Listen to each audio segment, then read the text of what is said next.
children, we study about the pollination. What is pollination? Pollination is an ecological process carried out by all flowering plants, which we call as angiosperm. And in this process, the matured pollen grains are transferred from the anther to the stigma for the purpose of sexual reproduction in flowering plants. Now, there are two types of pollination.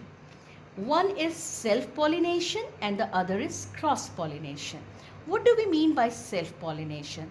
During this process of self-pollination, what is happening? The pollen grains from the anther is deposited on the stigma of the same flower or another flower of the same plant. We will be seeing in the next slide this clearly.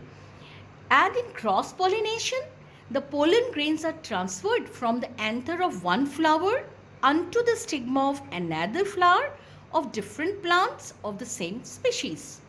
Let me take you to the next slide for a better explanation. Now here you can see, children, in the same flower, if the anthers, the pollen grains from these anthers are falling on the stigma of the same plant, then this is self-pollination. But when the pollen grains from this anther, from plant of this first one, is being taken by insect or animal and is going to another flower stigma, then this is said to be the cross-pollination. This is another diagram of the same. It's not enlarged. Now, I come to advantages and disadvantages. What are the advantages and disadvantages of self-pollination and cross-pollination? Now, advantages of self-pollination is that it maintains a parental characters or purity of the race for indefinite period of time. It is used to maintain the pure line of hybridization experiments. Plant does not need to produce large number of pollen grains because it has to fall on the stigma of its own flower. So it need not be carried to another plant. As such, it may not be produced in a bigger number.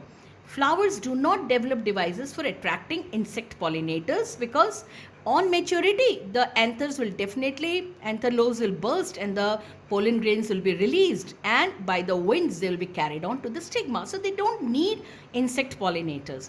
Disadvantages of self-pollination, children, is that the new useful characters are seldom introduced because it is happening in the same. It is something like a sexual reproduction, where since there is no involvement of sexes, so there is no variations coming. So since it is happening in the same flower, so seldom there will be any variations coming out of it. Vigor and vitality of the race definitely decreases with the prolonged period of this process. Immunity to disease decreases and adaptability to the changed environment is reduced.